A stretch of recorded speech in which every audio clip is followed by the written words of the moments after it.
আসসালামু আলাইকুম। আহ, বাংলা সাহিত্যের আধুনিক যুগের আহ, লেখক দীনবন্ধু মিত্র, বেগম রোকেয়া সাখাওয়াত হোসেন, ফারুক আহমেদ, কাজী নজরুল ইসলামের সম্পর্কে আজকের এই লাইভ ক্লাসটি হবে। আশা করব সকলেই এই ক্লাসটি মনোযোগ সহকারে শুনবেন। ওকে, স্টার্ট। কোনটি দীনবন্ধু মিত্রের রচনা? তো কোনটি দীনবন্ধু মিত্রের রচনা? দীনবন্ধু মিত্রের কমলে কামিনী। কমলে কামিনী হচ্ছে তার লেখা রচনা, কমলে কামিনী। তো দীনবন্ধু মিত্র সম্পর্কে ব্যাখ্যা হচ্ছে, দীনবন্ধু মিত্র নদিয়া জেলার চৌবেড়িয়ায় জন্মগ্রহণ করেন। তার পিতৃপ্রদত্ত নাম ছিল গন্ধর্ব গন্ধর্ব নারায়ণ। তার পিতৃপ্রদত্ত নাম ছিল গন্ধর্ব নারায়ণ। পিতা হচ্ছে কালাচাঁদ মিত্র, উপাধি রায় বাহাদুর। তো তিনি ব্রিটিশ আমলে ঢাকায় পোস্ট মাস্টার নিযুক্ত হন। তাহলে সেই সময় কিন্তু পোস্ট মাস্টার এই চাকরিটা ছিল খুবই গুরুত্বপূর্ণ, কারণ তখন এখনকার মতো এত যোগাযোগ ব্যবস্থা হিসেবে তখন শুধুমাত্র পোস্ট অফিসের উপর নির্ভরশীল ছিল। তাই আর এছাড়া তখন মূলত যেটা হয়তো যে ইংরেজরা বিভিন্ন চিঠির আদান প্রদান করতো। তো যার কারণে পোস্ট মাস্টার এটি অত্যন্ত গুরুত্বপূর্ণ একটা চাকরি, সরকারি চাকরি ছিল। তো তিনি পোস্টমাস্টার পদে 1855 সালে নিযুক্ত হন। লুসাই যুদ্ধের সময় তাকে ডাক বিভাগের কাজে কাছাড়ে প্রেরণ করা হতো। তো তার কাজে সন্তুষ্ট হয়ে তৎকালীন সরকার তাকে রায় বাহাদুর উপাধি দেয়। তার উপাধি ছিল রায় বাহাদুর উপাধি।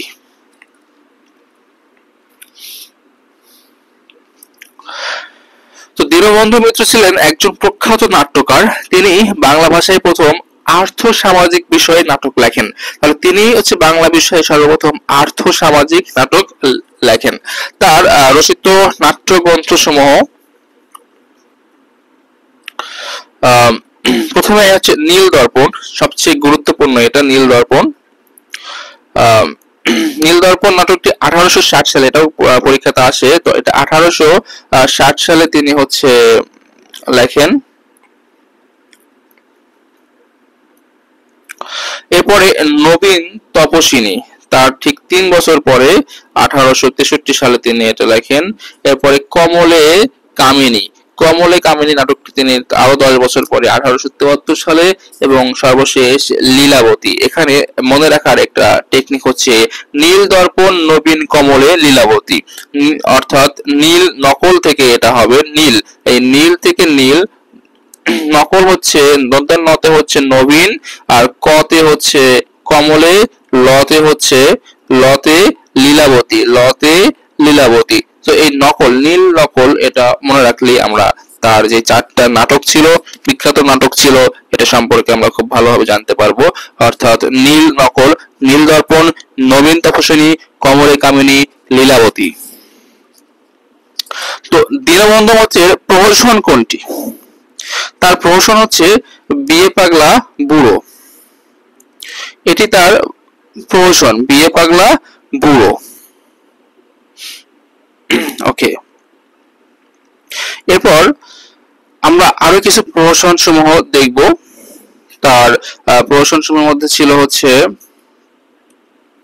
সাধবার একাদশী, 1866 সালে এটা লেখা হয়। সাধবার একাদশী, বিয়ে পাগলা বুড়ো, এগুলো তার প্রহসন। প্রহসন মানে হচ্ছে ব্যঙ্গাত্মক কিছু লেখা আর কি। তো জামাই বারিক। এরপরে তাহলে আমরা হচ্ছে তার প্রহসন গুলো হচ্ছে পড়বো। সাধবার একাদশী, বিয়ে পাগলা বুড়ো, জামাই বারিক। সাধবার একাদশী, বিয়ে পাগলা বুড়ো, জামাই বারিক। মনে রাখার টেকনিক হচ্ছে সাধবার বিয়েতে জামাই বারিক। মনে রাখার টেকনিক হচ্ছে সাধবার বিয়েতে জামাই বারিক। দীনবন্ধু মিত্রের নীল দর্পণ নাটক প্রথম কোথা থেকে প্রকাশিত হয়? তো এই নাটকটি সর্বপ্রথম প্রকাশিত হয় হচ্ছে ঢাকা থেকে। নীল দর্পণ এটি ঢাকা থেকে প্রকাশিত হয়। এটি 38তম বিসিএস এ আসা একটি প্রশ্ন। তো নীল দর্পণ নাটকটি সর্বপ্রথম ঢাকা থেকে প্রকাশিত করা হয়। এরপর দীনবন্ধু মিত্রের নীল দর্পণ নাটকটির অনুবাদ করেন কে? এটি ইংরেজিতে, দুঃখিত, নীল দর্পণ নাটকটি ইংরেজিতে অনুবাদ করেন হচ্ছে মাইকেল মধুসূদন দত্ত। খুবই গুরুত্বপূর্ণ একটি প্রশ্ন। এটি মাইকেল মধুসূদন ইংরেজিতে অনুবাদ করেন। কোন গ্রন্থে ঢাকা থেকে প্রথম প্রকাশিত হয়েছিল? তাহলে কোন গ্রন্থটি ঢাকা থেকে প্রথম প্রকাশিত হয়েছিল? গ্রন্থটি হচ্ছে নীল দর্পণ এবং এর ইংরেজি অনুবাদক কে? মাইকেল মধুসূদন দত্ত। ইংরেজি অনুবাদক মাইকেল মধুসূদন দত্ত। নীল দর্পণ, আচ্ছা, দীনবন্ধু মিত্রের নীল দর্পণ নাটকটি ইংরেজিতে অনুবাদ করেন কে? এটা আমরা অলরেডি শিখেছি, সেটা হচ্ছে মাইকেল মধুসূদন দত্ত। এটা হচ্ছে মাইকেল মধুসূদন দত্ত। এরপর তাহলে আমরা এটা একটু ব্যাখ্যা করব বিস্তারিত। ঢাকায় প্রতিষ্ঠিত সর্বপ্রথম ছাপাখানা বাংলা প্রেস। বাংলা প্রেস হচ্ছে ঢাকায় সর্বপ্রথম প্রকাশিত ছাপাখানা। 1860 সালে মুদ্রিত হয় নীল দর্পণ, যেখানে হচ্ছে নীল দর্পণ মুদ্রিত হয়। নাটকটি প্রথম মঞ্চিত হয় ঢাকায়। নীল দর্পণ নাটকটি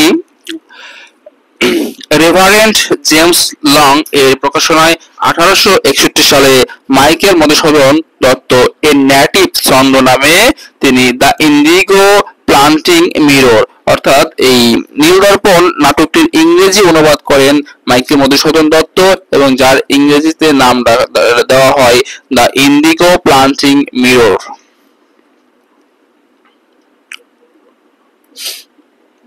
তো নাটকটির বিষয়বস্তু হচ্ছে নীলকরদের বীভৎস অত্যাচারের কাহিনী।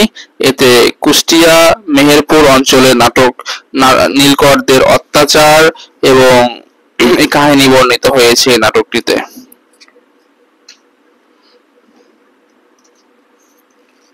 তো নাটকটিকে আঙ্কেলস টম কেভিনের সাথে তুলনা করা হয়। তাহলে নাটক আঙ্কেলস টম কেভিন এর সাথে তুলনা করা হয়।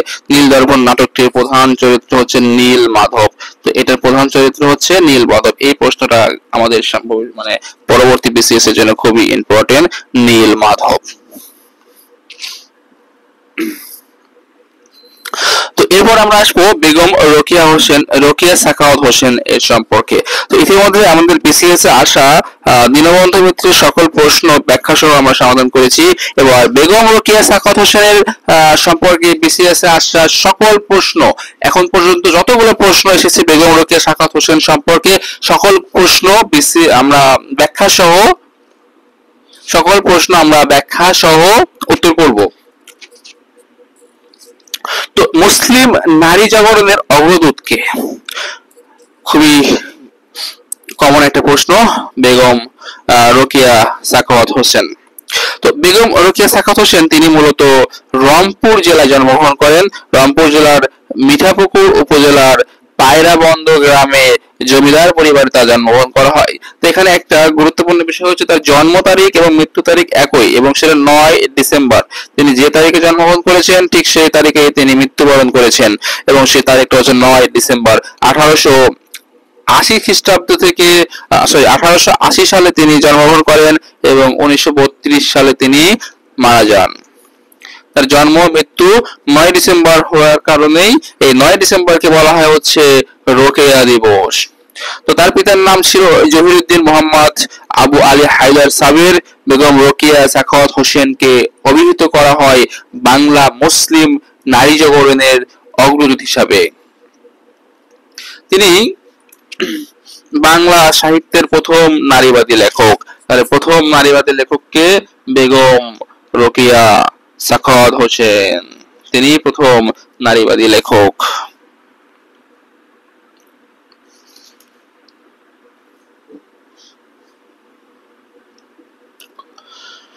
বেগম সাখাওয়াত হোসেন মতিচুর কোন ধরনের রচনা? তো সাখাওয়াত হোসেনের মতিচুর কোন ধরনের রচনা? মতিচুর হচ্ছে একটি প্রবন্ধ। এই মতিচুর হচ্ছে একটা প্রবন্ধ।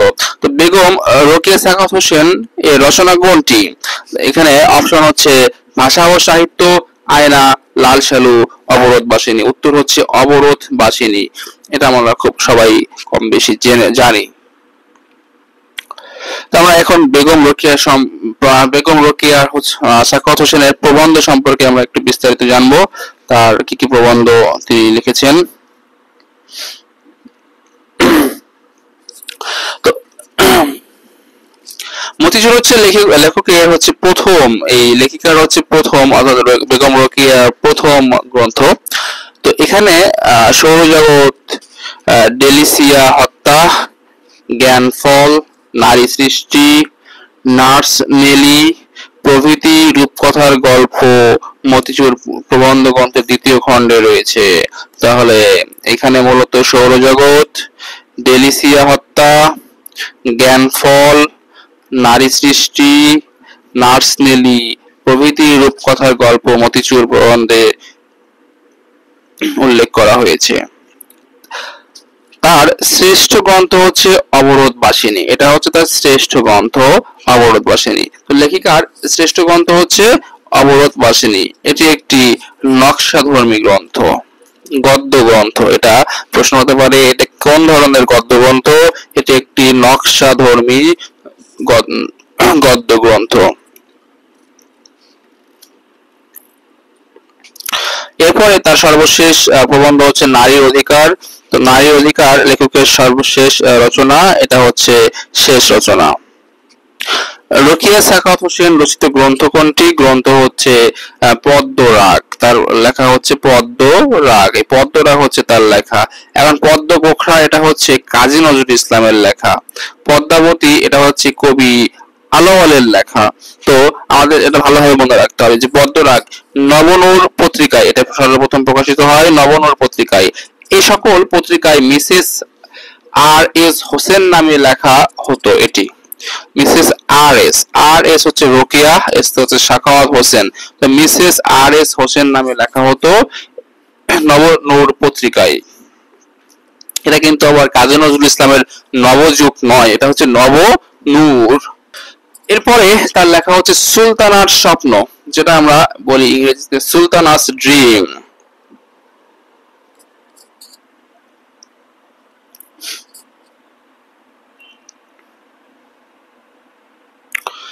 সুলতানার স্বপ্ন বা সুলতানাস ড্রিম এটা একটা ইংরেজিতে লেখা উপন্যাস। এই উপন্যাসটি ইংরেজিতে লেখা। উপন্যাসটির অনুবাদ গ্রন্থের নাম হচ্ছে সুলতানার স্বপ্ন। তিনি নিজেই এর অনুবাদ করেন। এই উপন্যাসে লেডিল্যান্ড এর উল্লেখ করা আছে। লেডিল্যান্ড কোন উপন্যাসে আছে? সুলতানাস ড্রিম। এটা একটা ইংরেজি উপন্যাস এবং এই উপন্যাসের অনুবাদ বেগম রোকেয়া সাখাওয়াত নিজেই করেন। তো এইভাবে আমাদের বিসিএস আসা বেগম রোকেয়া সাখাওয়াত হোসেন সম্পর্কে সকল প্রশ্ন আমরা অলরেডি সমাধান করেছি। এরপরে যাব আমাদের পরবর্তী লেখক ফররুখ আহমেদের সম্পর্কে। ফররুখ আহমেদের শ্রেষ্ঠ কাব্যগ্রন্থের নাম কি? খুবই গুরুত্বপূর্ণ একটা প্রশ্ন। ফররুখ আহমেদের শ্রেষ্ঠ কাব্যগ্রন্থের নাম হচ্ছে সাত সাগরের মাঝি। সাত সাগরের মাঝি। মুসলিম পুনর্জাগরণের কবি ফররুখ আহমেদের জন্ম হয় 10 জুন 1918 খ্রিস্টাব্দে এবং মৃত্যু হয় 19 অক্টোবর 1974 খ্রিস্টাব্দ। তিনি মাগুরা জেলার তৎকালীন শ্রীপুর উপজেলার মাঝ আইল গ্রামে জন্মগ্রহণ করেন। তাকে বলা হয় মুসলিম রেনেসাঁর কবি। তো মুসলিম রেনেসাঁর কবি হিসেবে তার খুবই সুখ্যাতি এবং এই ধরনের এই প্রশ্নটা বারবার আসে যে মুসলিম রেনেসাঁর কবি কে? মুসলিম রেনেসাঁর কবি হচ্ছে কবি ফররুখ আহমেদ। আহমেদ না, আহমদ। তো কবি ফররুখ আহমদ হচ্ছে মুসলিম রেনেসাঁর কবি। তার প্রকৃত নাম সৈয়দ ফররুখ আহমদ, তবে তার দাদি তাকে ডাকতেন রমজান বলে। সাত সাগরের মাঝি কাব্যগ্রন্থের রচয়িতাকে আমরা জানি, এটা অলরেডি, সেটা হচ্ছে ফররুখ আহমেদ।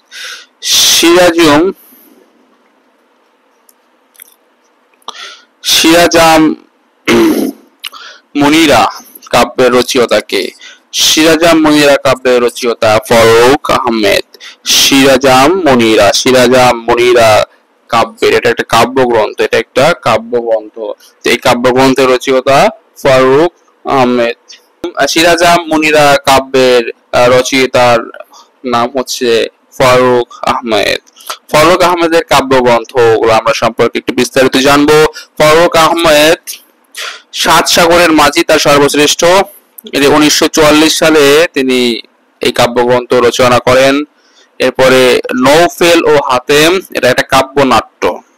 এটা গুরুত্বপূর্ণ যে নৌফেল ও হাতেম এটি কোন ধরনের কাব্য, এটা একটি কাব্যনাট্য। এরপরে হাবেদার মরুর কাহিনী খুব একটা আসে না। ধোলাই কাব্য, নতুন লেখা কাফেলা, কাফেলা মাঝে মাঝে আসে। মুহূর্তের কবিতা, এটা একটা সনেট, এটা গুরুত্বপূর্ণ মুহূর্তের কবিতা। এই কাব্যের অন্যতম কবিতা হচ্ছে বৃষ্টি, যেটা আমাদের মাধ্যমিকের বইয়ে ছিল, বৃষ্টি, ফারুক আহমেদ। সিন্দাবাদ, সিন্দাবাদ এটা গুরুত্বপূর্ণ। হাতেম তাই, এটা গুরুত্বপূর্ণ। সিরাজাম মনিরা, এটাও গুরুত্বপূর্ণ। দিলরুবা মনে রাখলেই চলবে। ইসলামের ইতিহাস ও ঐতিহ্য কোন কাব্যের উপজীব্য? ইসলামের ইতিহাস ও ঐতিহ্য সাত সাগরের মাঝি, ফারুক আহমেদ। ইসলামের ইতিহাস ও ঐতিহ্য কোন কাব্যের উপজীব্য? এটা হচ্ছে সাত সাগরের মাঝি, রচয়িতা ফারুক আহমেদ। এরপর সাত সাগরের মাঝি হচ্ছে ফারুক আহমেদের শ্রেষ্ঠ কাব্য। কাব্যের উপজীব্য হচ্ছে ইসলামের ইতিহাস ও ঐতিহ্য, তাহলে সাত সাগরের মাঝি এই কাব্যের হচ্ছে উপজীব্য হচ্ছে ইসলামের ইতিহাস ও ঐতিহ্য। এতে মোট 19টি কবিতা আছে এবং বিখ্যাত কবিতা হচ্ছে পাঞ্জেরি, সাত সাগরের মাঝি, সিন্দাবাদ এই কাব্যের অন্তর্গত। তাহলে এখানে মোট 19টি কাব্য আছে। সাহিত্যে বিশেষ অবদানের জন্য ফারুক আহমদ স্বাধীনতা দিবস পুরস্কার পান 1980 সালে। তাহলে ফারুক আহমেদ পুরস্কার পান হচ্ছে 1980 সালে। 1960 সালে ফারুক আহমেদ বাংলা একাডেমি পুরস্কার লাভ করেন এবং কবি ফারুক আহমেদ 1965 সালে প্রেসিডেন্ট পদক, প্রাইড অফ পারফরম্যান্স খুব একটা প্রয়োজন হয় না। তো 1970 থেকে 80 সালে তাকে মরণোত্তর এবং 21শে পদক, এটা গুরুত্বপূর্ণ হতে পারে।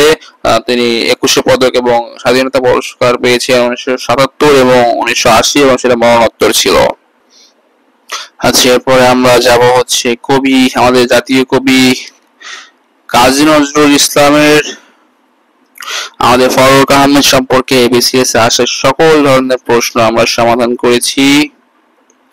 এখন সবচেয়ে গুরুত্বপূর্ণ হচ্ছে আমাদের জাতীয় কবি কাজী নজরুল ইসলাম।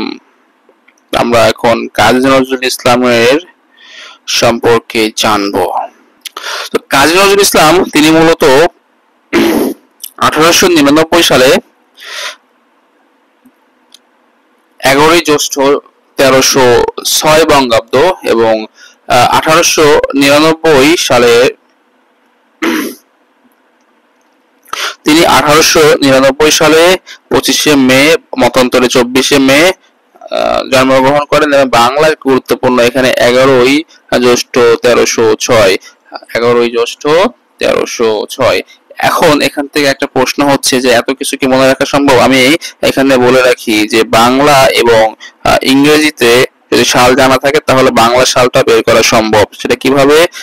আমরা জানি হচ্ছে 1899 হচ্ছে তার জন্মসাল। ঠিক এখান থেকে আমরা যেটা করব সেটা হচ্ছে যে 593 আমরা বিয়োগ করব, এটা বিয়োগ করব 593 আমরা বিয়োগ করব। তাহলে 9 থেকে 3 বাদ দিলে হয় 6, হাতে থাকে না, তো 9 থেকে 9 বাদ দিলে হয় 0, 3 আর 1, তো এই হলো 1306 সাল। তো 1306 বঙ্গাব্দে সে জন্মগ্রহণ করেছেন। আচ্ছা, তো এরপরে এখান থেকে প্রশ্ন হয়েছিল বিসিএস এ, সেটা হচ্ছে যে একই সনে জন্মগ্রহণ করেছেন যে দুইজন কবি। তো একই সনে জন্মগ্রহণ করেছেন এখানে সম্ভবত কাজী নজরুল ইসলাম এবং জীবনানন্দ দাশ, তারা দুইজনেই 1899 সালে জন্মগ্রহণ করেন। দুইজনেই 1899 সালে জন্মগ্রহণ করেন। কবি কাজী নজরুল ইসলাম এবং জীবনানন্দ দাশ তারা দুইজনেই 1899 সালে জন্মগ্রহণ করেন। এরপর কবি কাজী নজরুল ইসলাম তিনি মৃত্যুবরণ করেন 1976। তো জাতীয় কবি, বিশ্বকবি, আমাদের পল্লী কবি, তারপরে আমাদের পিসিএস এ পিএইচসি কর্তৃক যে 11 জন কবির লিস্ট ধরিয়ে দেওয়া হয়েছে। তো এই 11 জন কবির জন্মসাল এবং মৃত্যুসাল আমাদেরকে মোটামুটি ভাবে মনে রাখতে হবে। তার মধ্যে আবার সবচেয়ে গুরুত্বপূর্ণ কবি কাজী নজরুল ইসলামের জন্মসাল এবং মৃত্যুসাল। তো জন্মস্থান হচ্ছে পশ্চিমবঙ্গের বর্ধমান জেলার আসানসোলের মহকুমা চুরুলিয়া গ্রামে। তো তার কবর হচ্ছে ঢাকা বিশ্ববিদ্যালয়ের শাহী মসজিদ প্রাঙ্গণের কেন্দ্রীয় মসজিদ, যেটা আমরা বলে থাকি। তার পিতার নাম হচ্ছে কাজী ফকির, তার ছন্দ নাম হচ্ছে ধূমকেতু। তিনি ধূমকেতু ছন্দ নামে লিখেছেন। তিনি বাংলাদেশের রণসঙ্গীত চল চল চল, ঊর্ধ্ব গগনে বাজমাদল, নিম্নতলে ধরণী তল এর রচয়িতা হচ্ছে কাজী নজরুল ইসলাম। তাকে বলা হয় বাংলার মুক্তক ছন্দের জনক। বাংলার মুক্তক ছন্দের জনক হচ্ছে কাজী নজরুল ইসলাম। তিনি প্রথম ঢাকায় আসেন 1926 সালে। মাঝে মাঝে প্রশ্ন হয় যে কবি কাজী নজরুল ইসলাম সর্বপ্রথম ঢাকায় আসেন কত সালে? তিনি ঢাকায় আসেন 1976 সালে, কিন্তু আমরা অনেকেই ভুল করে 1972 সালে প্রশ্ন করি। তাই 72 সালে তিনি এসেছেন, তবে স্থায়ীভাবে। যদি প্রশ্ন লেখা থাকে যে তিনি স্থায়ীভাবে কবে এসেছেন, উত্তর হবে 1972 সালে। আর যদি বলা হয় তিনি সর্বপ্রথম কখন এসেছেন, তার উত্তর হবে 1926 সালে। তাকে 1976 সালের বাংলা সাহিত্যে 21শে পদক দেওয়া হয়। আচ্ছা, 1942 সালের 10 অক্টোবর কাজী নজরুল ইসলাম ব্যাধিতে, যেটাকে ইংরেজিতে বলা হয় পিক্স ডিজিজ, আক্রান্ত হন এবং মাত্র 43 বছর বয়সে বাকশক্তি হারিয়ে ফেলেন। তিনি বাকশক্তি হারিয়ে ফেলেন 43 বছর বয়সে। বাংলাদেশ স্বাধীন হওয়ার পর ভারত সরকারের অনুমতিক্রমে 1972 সালের 24শে মে কবিকে সপরিবারে ঢাকায় আনা হয়। তাহলে তাকে স্থায়ীভাবে নিয়ে আসা হয় 1972 সালে 24শে মে। তিনি জন্মগ্রহণ করেছিলেন কত সালে? তিনি জন্মগ্রহণ করেছিলেন এই 24শে মে, একই তারিখে তার জন্মসাল ছিল। 1999 সালের 24শে মে, মতান্তরে 25শে মে কিন্তু তিনি জন্মগ্রহণ করেছিলেন। তো 1972 সালের 24শে মে তাকে আবার ঢাকায় নিয়ে আসা হয়, সপরিবারে নিয়ে আসা হয় এবং জাতীয় কবির মর্যাদা দেওয়া হয়। তাহলে তাকে জাতীয় কবির মর্যাদা দেওয়া হয় কত সালে? 1972 সালে। 18 ফেব্রুয়ারি 1976 সালে তাকে বাংলাদেশের নাগরিকত্ব প্রদান করা হয় এবং একই বছর 21শে পদক। তাহলে এই 1976 সাল তার জন্য অত্যন্ত গুরুত্বপূর্ণ, কারণ এই সময়ে, এই সালে তিনি মৃত্যুবরণ করেন, এই সালে তাকে নাগরিকত্ব প্রদান করা হয় এবং এই সালেই তিনি 21শে পদক প্রদান, মানে তাকে 21শে পদক প্রদান করা হয়। কাজী নজরুল ইসলামকে নিয়ে কোন দেশের চলচ্চিত্র নির্মাণ করে? আচ্ছা, তো কাজী নজরুল ইসলামকে নিয়ে কোন দেশে চলচ্চিত্র নির্মাণ করে? উত্তর হচ্ছে কানাডা। প্রশ্ন হবে এরকম যে কাজী নজরুল ইসলামকে নিয়ে কোন দেশে চলচ্চিত্র নির্মাণ করে? তো উত্তর হচ্ছে কানাডা। নজরুলের প্রথম যা কিছু, আমরা এখন প্রথম, অর্থাৎ তিনি প্রথম তার কবিতা, প্রথম তার কাব্য, প্রথম তার কোন গ্রন্থ, প্রথম তার কোন, এটা মাঝে মাঝে না বেশ আসে, যেমন 20তম বিসিএস এসেছিল নজরুল ইসলামের প্রথম প্রকাশিত গ্রন্থ কোনটি? নজরুল ইসলামের প্রথম প্রকাশিত গ্রন্থ হচ্ছে ব্যথার দান। তাহলে নজরুল ইসলামের প্রথম প্রকাশিত গ্রন্থ হচ্ছে ব্যথার দান, এটা মনে রাখতে হবে। তার প্রথম গ্রন্থ, এটা তার প্রথম গ্রন্থ হচ্ছে ব্যথার দান।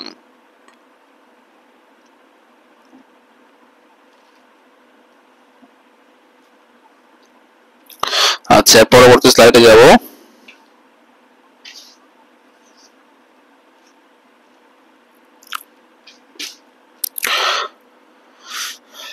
কাজী নজরুল ইসলামের প্রকাশিত লেখা কোনটি? তার প্রকাশিত লেখা হচ্ছে মুক্তি, বাউন্ডলের আত্মকাহিনী, বিদ্রোহী, হেনা। তার প্রকাশিত প্রথম লেখা, তার কাজী নজরুল ইসলামের প্রকাশিত প্রথম লেখা কোনটি? এখানে প্রথম লেখা বলছে, প্রথম লেখা হচ্ছে বাউন্ডলের আত্মকাহিনী। তার প্রথম লেখা হচ্ছে বাউন্ডলের আত্মকাহিনী। তো যা কিছু প্রথম, আমরা এখন সেটা বিস্তারিত জানবো। তার প্রথম কাব্যগ্রন্থ হচ্ছে অগ্নিবীণা। অগ্নিবীণা হচ্ছে তার প্রথম কাব্যগ্রন্থ 1922 সালে, এটা তার প্রথম কাব্যগ্রন্থ। এরপরে কবিতা, তার প্রথম কবিতা হচ্ছে মুক্তি, 1919 সালে যেটা তিনি রচনা করেন। তার প্রথম কবিতা হচ্ছে মুক্তি, এটা বেশ আসে। তার কাজী নজরুল ইসলামের প্রথম কবিতা কোনটি? প্রথম কবিতা হচ্ছে মুক্তি।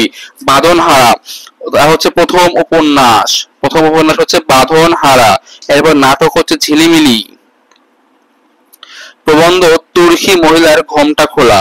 তুর্কি মহিলার ঘোমটা খোলা হচ্ছে তার প্রথম প্রকাশিত প্রবন্ধ।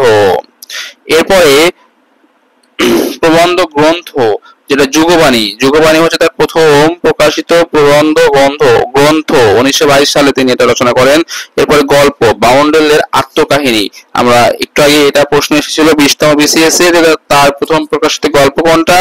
তার প্রথম প্রকাশিত গল্প হচ্ছে বাউন্ডুলের আত্মকাহিনী, এটা 1919 সালে তিনি রচনা করেন। এরপর তার গল্প গ্রন্থ হচ্ছে ব্যথার দান। তার নিষিদ্ধ গ্রন্থ হচ্ছে মোট 5টি, তার মধ্যে একটা হচ্ছে যুগবাণী এবং এটাই সর্বপ্রথম নিষিদ্ধ হয়। নিষিদ্ধ হয় হচ্ছে 1922 সালে। পরবর্তীতে ব্রিটিশরা যখন চলে যায় ঠিক 1947 সালে এই নিষেধাজ্ঞা আবার প্রত্যাহার করে নেওয়া হয়। তাহলে আমরা আরেকবার একটু ডিভিশন করব। এখানে তার প্রথম কাব্যগ্রন্থ হচ্ছে অগ্নিবীণা, তার প্রথম কাব্যগ্রন্থ অগ্নিবীণা, তার প্রথম কবিতা মুক্তি, তার প্রথম কবিতা মুক্তি, উপন্যাস বাঁধনহারা, তারপরে ঝিলিমিলি হচ্ছে প্রথম নাটক। তুর্কি মহিলার ঘোমটা খোলা 1919 সালে তিনি প্রথম, তার হচ্ছে প্রবন্ধ তুর্কি মহিলার ঘোমটা খুলেছেন তিনি 1919 সালে, এটা হচ্ছে তার প্রথম প্রকাশিত প্রবন্ধ। তার প্রবন্ধ গ্রন্থ হচ্ছে যুগবাণী 1922 সালে, তার প্রথম প্রকাশিত প্রবন্ধ গ্রন্থ যুগবাণী। এরপর হচ্ছে গল্প বাউন্ডুলের আত্মকাহিনী 1919 সালে, গল্প গ্রন্থ হচ্ছে ব্যথার দান 1922 সাল, নিষিদ্ধ গ্রন্থ হচ্ছে যুগবাণী, তার মোট নিষিদ্ধ গ্রন্থ হচ্ছে 5টি, তার মধ্যে যুগবাণী প্রথম। এরপর আমরা যাব নজরুলের উপন্যাসে। নজরুল কি কি উপন্যাস লিখেছে আমরা এটা এখন জানবো। নজরুলের উপন্যাস কোনটি? নিচের কোনটি উপন্যাস? লাল সালু সৈয়দ অলিউল্লাহর একটি উপন্যাস। ব্যথার দান তার উপন্যাস নয়, তার উপন্যাস হচ্ছে বাঁধনহারা। এই বাঁধনহারা হচ্ছে তার একটি উপন্যাস। তো বাঁধনহারা কাজী নজরুল ইসলামের কোন ধরনের রচনা? এটি তার একটি উপন্যাস। কাজী নজরুল ইসলামের উপন্যাস কোনটি? উপন্যাস হচ্ছে কুহেলিকা। তো বাঁধনহারা কুহেলিকা তার হচ্ছে উপন্যাস। আরো একটা উপন্যাস আছে। কাজী নজরুল ইসলামের উপন্যাস কোনটি? সেটা হচ্ছে মৃত ক্ষুধা। তো তাহলে আমরা এই 3টা উপন্যাসই তার পেয়ে থাকি, একটা হচ্ছে মৃত ক্ষুধা, বাঁধনহারা এবং কুহেলিকা। সবগুলো শেষ হয়ে শয়ে আকার, মানে আকার চিহ্ন, আকার দেওয়া আছে। তো এইভাবে আমরা মনে রাখতে পারি যে মৃত ক্ষুধা, কুহেলিকা এবং বাঁধনহারা তার হচ্ছে রচিত 3টি উপন্যাস।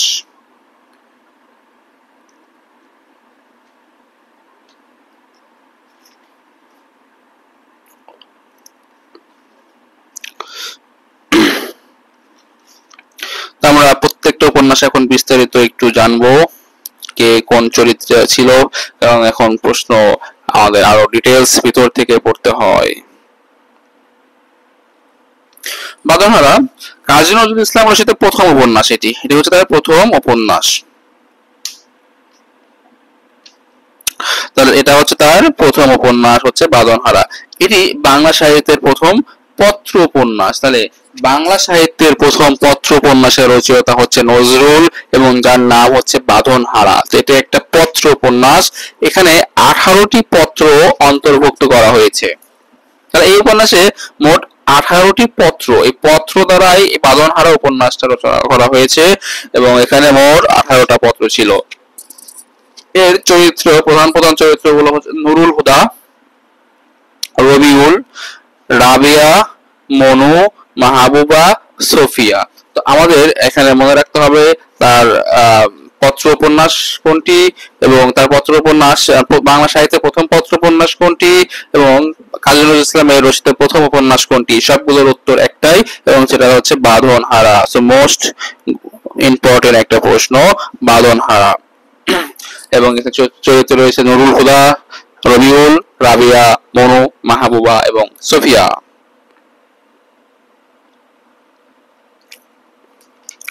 এরপরে তার দ্বিতীয় উপন্যাস হচ্ছে মৃত ক্ষুধা। তো মৃত ক্ষুধা উপন্যাসটি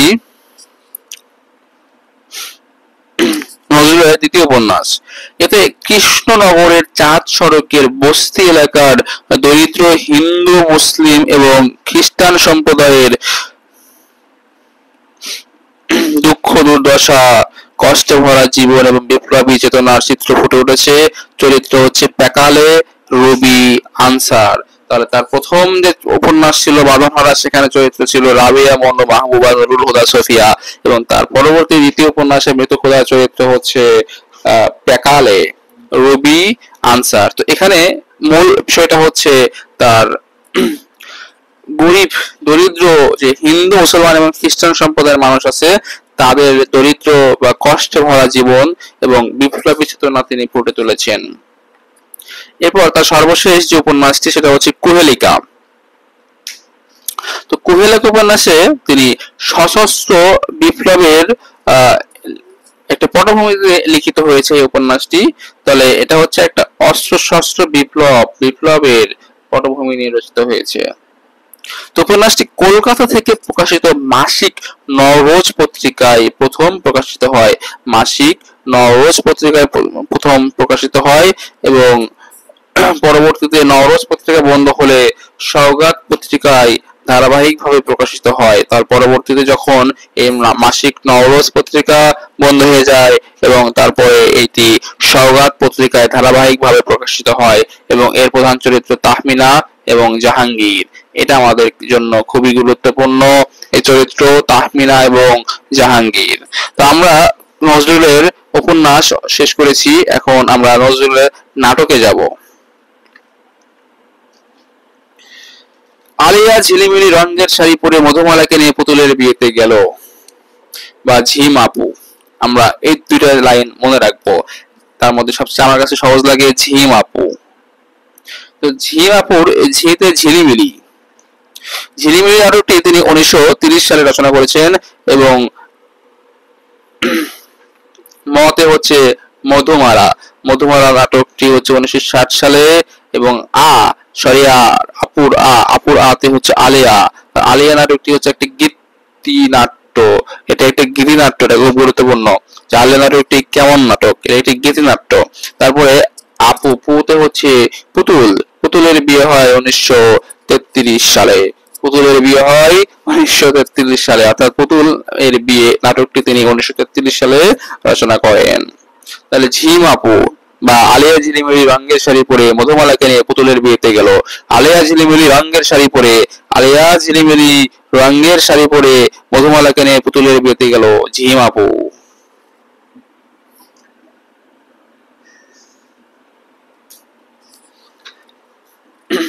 এবার আমরা আসবো নজরুলের কাব্যগ্রন্থ। তার লেখা মোট কাব্যগ্রন্থ 22টি। তার লেখা মোট কাব্যগ্রন্থ হচ্ছে 22টি। তার উপন্যাস কয়টি? 3টি, বাঁধনহারা, মৃত খোদা, কুহেলিকা। আর তার কাব্যগ্রন্থ হচ্ছে 22টি। তার নাটকগুলো কি? ঝিম আপু, ঝিলিমিলি, মতে মধুমালা, আতে আলিয়া এবং পুতে হচ্ছে পুতুলের বিয়ে হয় 1933 সালে। ফণিমঞ্চে কাব্যের রচয়িতা কে? ফণিমঞ্চে কাব্যের রচয়িতা কবি কাজী নজরুল ইসলাম। এরপরে কাজী নজরুল ইসলামের রচিত গ্রন্থ কোনটি? রচিত গ্রন্থ বিষের বাসি। আমরা অলরেডি জানি, এটা পড়েছি বিষের বাসি। তাহলে আমরা নজরুলের বিদ্রোহ প্রধান কাব্য কোনগুলা সেটা আমরা একটু জানবো। অগ্নিবীণা খুবই গুরুত্বপূর্ণ, যেখানে তিনি বিদ্রোহ কবিতা এই কাব্যের অন্তর্গত।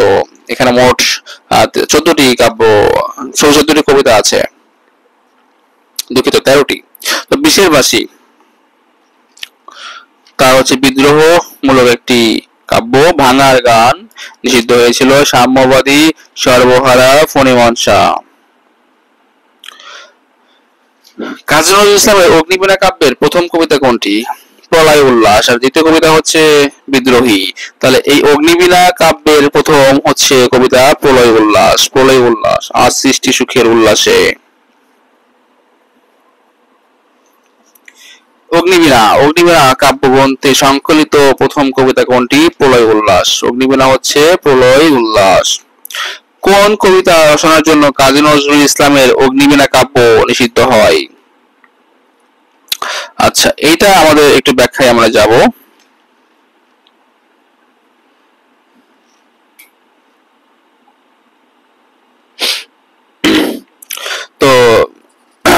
অগ্নিবীণা কাব্যটি কখনোই নিষিদ্ধ হয়নি, তবে এই কাব্যের অন্তর্গত রক্তাম্বরী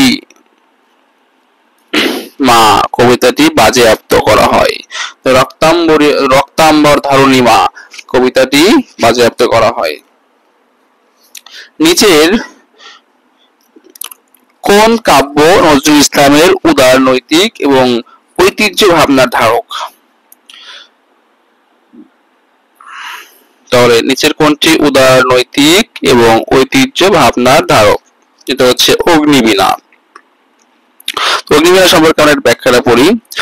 অগ্নিবীণা কাব্যগ্রন্থে কাজী নজরুল ইসলাম এর প্রথম প্রকাশিত কাব্যগ্রন্থ, দ্বিতীয় প্রকাশিত গ্রন্থ।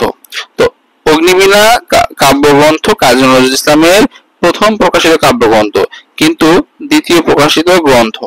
তো কাব্যটির প্রথম সংস্করণে প্রচ্ছদ পরিকল্পনায় ছিলেন অবীন্দ্রনাথ ঠাকুর। অবীন্দ্রনাথ ঠাকুর হচ্ছে রবীন্দ্রনাথ ঠাকুরের বড় দাদা। গ্রন্থটি ব্রিটিশ বিরোধী বাঙালি রবীন্দ্র কুমার ঘোষকে উৎসর্গ করেন। এই কাব্যের রক্তাম্বর ধারণী মা নিষিদ্ধ হয়।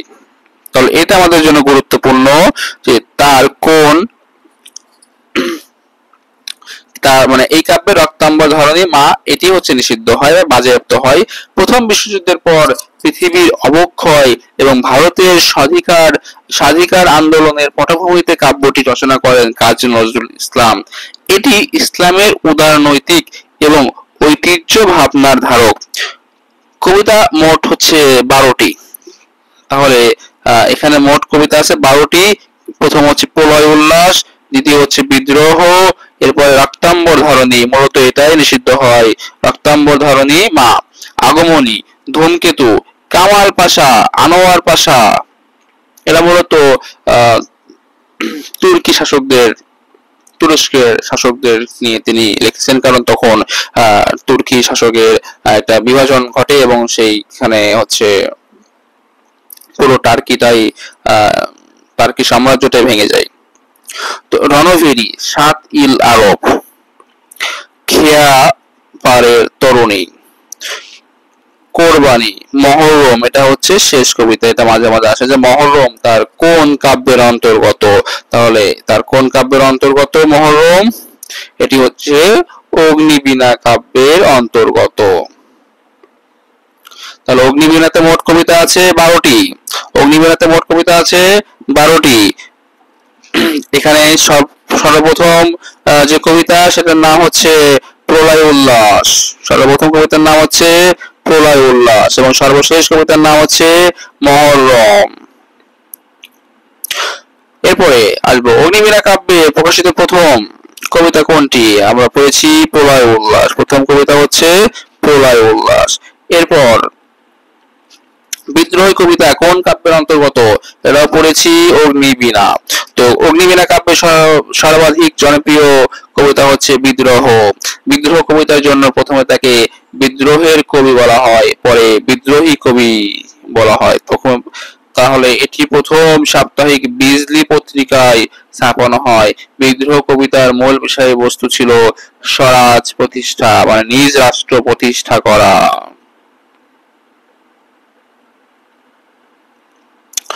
এরপরে বিদ্রোহ কবিতাটি কোন সনে প্রকাশিত হয়? বিদ্রোহ কবিতাটি মূলত 1922 সালে প্রকাশিত হয়। প্রশ্নটিতে ভুল আছে, এটি মূলত হচ্ছে 1922 সালে। উত্তর হবে 1922 সালে। 1922 সালের 6 জানুয়ারি সাপ্তাহিক বিজলি পত্রিকায় প্রথম বিদ্রোহ কবিতাটি প্রকাশিত হয়। তবে কোন কোন সূত্রের দাবি অনুযায়ী বিদ্রোহ কবিতাটি প্রথম 1921 সালে ডিসেম্বর মাসে বিজলি পত্রিকায় প্রকাশিত হয়। কবিতাটি নজরুলের প্রথম প্রকাশিত কাব্যগ্রন্থ অগ্নিবীণার দ্বিতীয় কবিতা।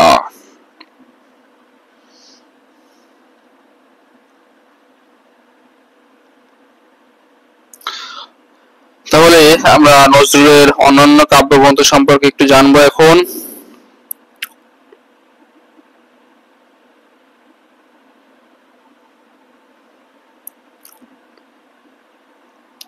তার অন্যান্য কাব্যগ্রন্থ হচ্ছে সাম্যবাদী। এটি হচ্ছে এই কাব্যগ্রন্থটি প্রথম লাঙ্গল পত্রিকায়, তাহলে এটা হচ্ছে লাঙ্গল পত্রিকায় প্রথম প্রকাশিত হয়। এবং কবিতা সমূহের উল্লেখযোগ্য কবিতা হচ্ছে সাম্যবাদী, এটা মাধ্যমিকের বইয়ে আছে। তারপরে মানস, কুলি মজুর, রাজা প্রজা প্রভৃতি। এই কাব্যগ্রন্থের কবিতা সমূহ বিপ্লবাত্মক। বিষের বাসি বিদ্রোহ প্রধান কাব্য, এটি হচ্ছে বিদ্রোহ প্রধান কাব্য। এই কাব্যগ্রন্থটি প্রথম নিষিদ্ধ হয়। তাহলে নজরুলের কোন কাব্যগ্রন্থটি সর্বপ্রথম নিষিদ্ধ হয়? এটি হচ্ছে বিষের বাসি। উল্লেখযোগ্য কবিতা হচ্ছে কৈফিয়ত, কৈফিয়ত। তার উল্লেখযোগ্য কবিতা হচ্ছে কৈফিয়ত, বিষের বাসির উল্লেখযোগ্য। তাহলে নজরুলের এখান থেকে খুব গুরুত্বপূর্ণ বিষের বাসি। প্রশ্ন হয় যে নজরুলের কোন কাব্যগ্রন্থটি সর্বপ্রথম নিষিদ্ধ হয়? উত্তর হবে হচ্ছে বিষের বাসি। আর উল্লেখযোগ্য কবিতা হচ্ছে কৈফিয়ত। এরপরে সর্বহারা, এই কাব্য গ্রন্থটি উল্লেখযোগ্য কবিতা হচ্ছে আমার কৈফিয়ত, কান্ডারি হুঁশিয়ারি। এটা খুবই গুরুত্বপূর্ণ একটি কবিতা। প্রশ্ন আসে যে কান্ডারি হুঁশিয়ারি নজরুলের কোন কাব্যগ্রন্থের অন্তর্গত? এটি উত্তর হবে সর্বহারা। এরপর ফণে মনসা বিদ্রোহ প্রধান কাব্য, অন্তর্ভুক্ত কবিতা হচ্ছে সব্যসাচী, আশীর্বাদ, সুরকুমার প্রভৃতি। পরবর্তীতে আসে জিঞ্জার, এর পরবর্তীতে আসে জিঞ্জির, জিঞ্জার না জিঞ্জির, উচ্চারণ হবে জিঞ্জির। তো কাব্যগ্রন্থটি উল্লেখযোগ্য কবিতা সমূহ হচ্ছে ভীরু, খুবই গুরুত্বপূর্ণ এটা, অগ্রপথিক, ওমর ফারুক, নওরোজ। তাহলে তার এই জিঞ্জির কাব্যগ্রন্থটা কিন্তু বেশ গুরুত্বপূর্ণ। আর তার মধ্যে সবচেয়ে গুরুত্বপূর্ণ কবিতা হচ্ছে ভীরু কবিতাটি। সন্ধ্যা, উল্লেখযোগ্য কবিতা সমূহ হচ্ছে চল চল চল, ঊর্ধ্ব গগনে বাজে মাদল, নিম্ন তলিনী ধরণে তল, বাংলাদেশের রণসঙ্গীত। এই জন্য সন্ধ্যা কাব্যগ্রন্থটি খুবই গুরুত্বপূর্ণ। নজরুলের জীবন বন্দনা এইখানে এই সন্ধ্যা কাব্যগ্রন্থ থেকে নেওয়া হয়েছে। তার সন্ধ্যা কাব্যগ্রন্থ খুবই গুরুত্বপূর্ণ, কারণ এটি বাংলাদেশের রণসঙ্গীত যেখানে রয়েছে ঠিক ওই কবিতায় এই সন্ধ্যা কাব্যগ্রন্থতে এই কবিতাটি অন্তর্ভুক্ত হয়েছে। এরপরে জীবন বন্দনা। এরপর আসবে কোনটি কাজী নজরুল ইসলামের রচনা নয়? কোনটি? ছায়ানট, চক্রবাক, রুদ্রমঙ্গল, বালুচর। এই বালুচর হচ্ছে উত্তর। ছায়ানট এবং চক্রবাক, রুদ্রমঙ্গল এগুলো কাজী নজরুল ইসলামের কাব্যগ্রন্থ।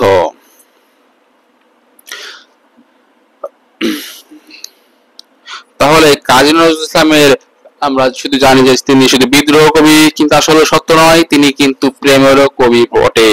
তার প্রেমের কাব্যগুলো হচ্ছে দোলন চাপা, দোলন চাপা তার প্রেমের কাব্য গ্রন্থ।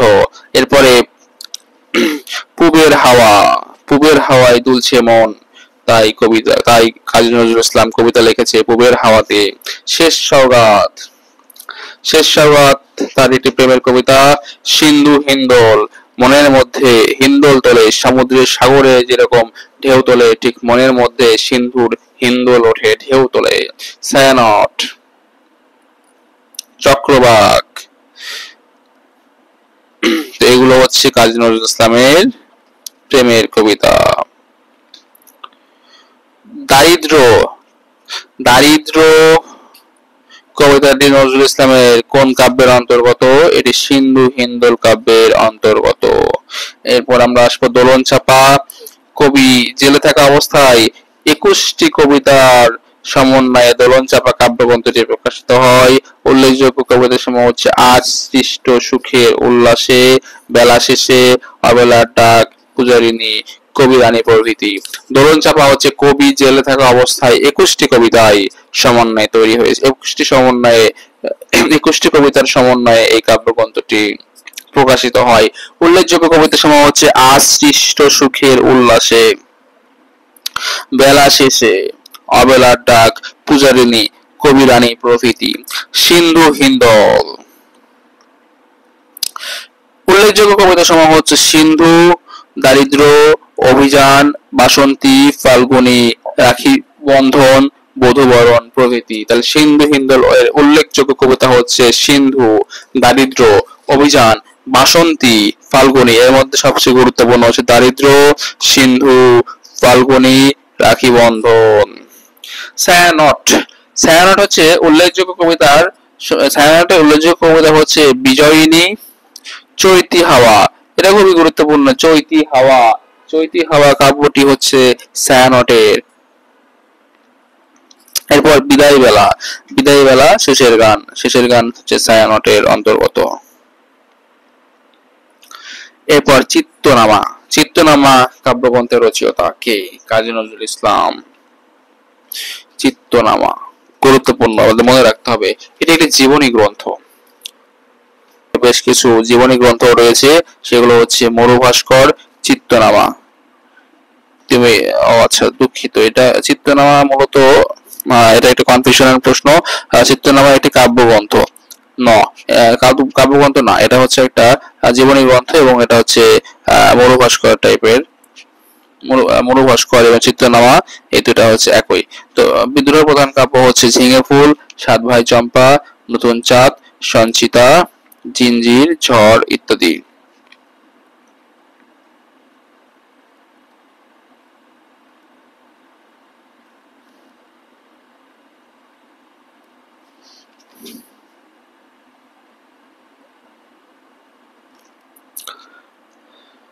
আচ্ছা এরপরে প্রশ্ন আমরা আসবো,